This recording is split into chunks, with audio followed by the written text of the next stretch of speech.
शाहीन शाह अफरीदी को obviously rest दिया गया और वार्म अप मैच नहीं खिलाया गया। हसन अली ने भी नहीं खेला। आगा सलमान जो है वो भी एक सरप्राइज फैक्टर हैं, पता नहीं वो पिक होंगे कि नहीं होंगे फॉर द गेम। और जैसे कि आपने बोला हमारे पास ऑप्शंस तो बहुत है। मीर हमजा की शक्ल में भी एक ऑप्शन है। आमिर जमाल जो है वो इन ट्रैक्स पे सूटेड हो सकते हैं क्योंकि उनके पास बाउंस है, उनके पास पेस है। Wasim junior on his day वो भी 145 टच कर लेते हैं।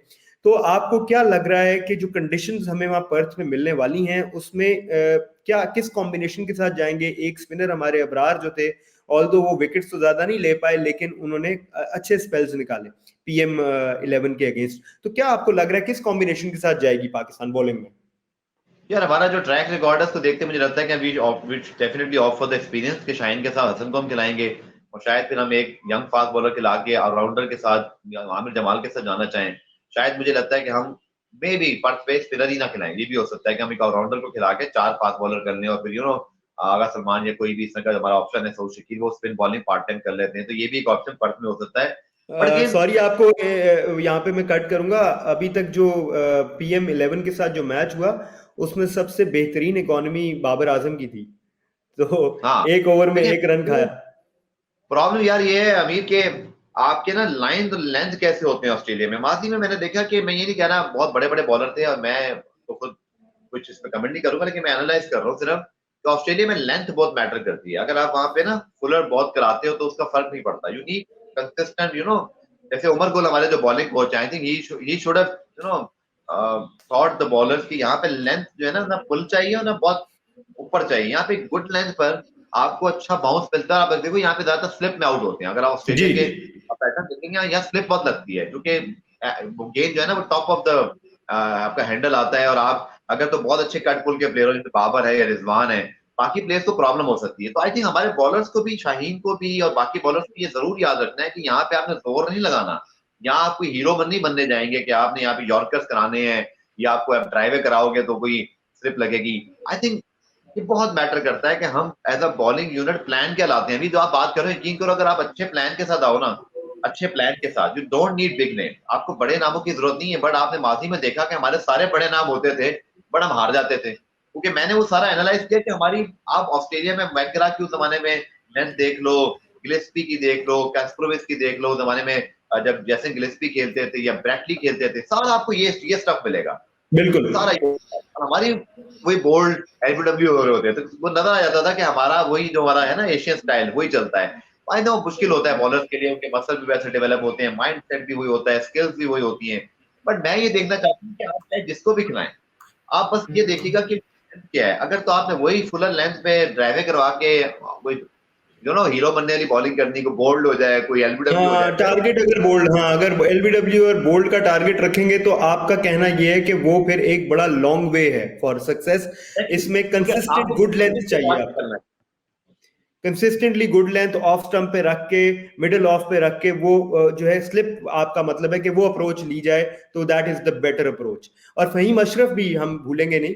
फहीम अशरफ ने भी बड़े अच्छे स्पेल्स किए। उनके अनफॉर्चुनेटली सरफराज जो है वो कैच ड्रॉप करते नजर आए हमें। सरफराज पे जरा बात कर लेते हैं। बैटिंग में तो नो डाउट उन्होंने बड़ा अच्छा खेला और थ्रू आउट द गेम वो बड़े एक्टिव थे, फील्ड के साथ भी एनिमेटेड थे जैसे हमेशा होते हैं सरफराज। और ऑब्वियसली एक्सपीरियंस्ड प्लेयर है सरफराज ने, कैप्टन किया पाकिस्तान को लीड किया हुआ है। विकेट कीपिंग में हमारे पास दो ऑप्शन है, जैसे कि मोहम्मद रिजवान है एंड वी हैव सरफराज। तो जो कैचेस उन्होंने ड्रॉप किए या लेट गो कर दिए उस पे आप क्या किस तरह से क्रिटिक करेंगे इस सिचुएशन को? क्या ऑप्शन अवेल करनी चाहिए पाकिस्तान को?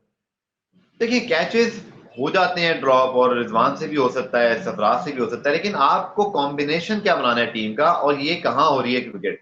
सरफराज स्पिन बहुत अच्छा खेलते हैं श्रीलंका में वो बहुत अच्छी चॉइस थे और न्यूजीलैंड में रन करके आए थे। तो अगर हम उस थ्योरी से चले कि जिसकी प्लेस है इंटैक्ट वो खेले। फिर एक थ्योरी आती है जो अच्छे कोचेज या बड़े कोचेज फैसला करते हैं या तगड़े कप्तान या तो सबकी पहली सीरीज है पता नहीं कौन क्या फैसला करेगा। बट आपको कंडीशंस के मुताबिक प्लेयर खिलाना होता है। रिजवान आपके बहुत अच्छे प्लेयर हैं ऑस्ट्रेलियन कंडीशन के लिहाज से बिकॉज वो बिजी प्लेयर है। He can cut pull he can even उसकी जो हुक है वो बहुत अच्छी है वो सिंगल डबल अच्छा निकालता है। सो हैविंग सेड दैट के एक जिसकी प्लेस ऑलरेडी बनी हुई है जिसने परफॉर्मेंस की है उसको उसको पहला चांस तो मिलना चाहिए। But I will be very uncomfortable के इस 11 में अगर हम रिजवान को नहीं डालेंगे, बिकॉज उसका एक नाम भी है, वो एक वर्ल्ड क्लास खिलाड़ी है, वो एक कंपेटिटर है बहुत बड़ा, वो एक जबरदस्त उसकी जो है ना अप्रोच होती है क्रिकेट के अंदर, फिर वो और बाबर मिलके जब एक टीम में खेलते हैं तो हमें एक स्टार पावर भी नजर आती है, ऐसा लगता है जैसे ये लड़ने आए हुए हैं। तो मे बी जैसे शान ने कहा कि हम दोनों को खिला लें, मे बी क्या आप ऐसे ऑप्शन पे जाओ, बट मैं ये जरूर बोलूंगा कि आई विल वेरी डिसअपॉइंटेड अगर रिजवान नहीं खेलते, बिकॉज उसका उसका गेम इन विकेटों के लिए बहुत अच्छा है। अब ये सब very tough call to take, क्योंकि रिजवान ने भी अगर आप देखें तो उनके साथ अनफेयर तो फिर कुछ नहीं हुआ, उनकी अपनी फॉर्म नहीं थी, आपको याद है when Sarfaraz place team he was very badly out of form, और फिर इसीलिए सरफराज ने, और ये क्रिकेट में होता है यार, एक को आउट ऑफ फॉर्म होता है, दूसरी जगह लेता है और फिर वो और सब दूसरी नजर तरफ पड़ता है। सरफराज ने भी बड़ा अच्छा परफॉर्म किया ना थ्रू आउट डोमेस्टिक में, और वो उनकी परफॉर्मेंस बहुत बिल्कुल। अच्छी चल रही थी उस टाइम पे। तो इस वजह से, और फिर जब श्रीलंका के खिलाफ खेले तो भी अच्छा खेले, तो ये भी एक रीजन है कि सरफराज की जगह बनी। अब देखें, वो बात आपकी ठीक है कि कैचेस ड्रॉप हो जाते हैं, ये एक टफ कॉल होगी, और अगर दोनों को खिलाते हैं तो कीप कौन करेगा? देखें मेरे ख्याल में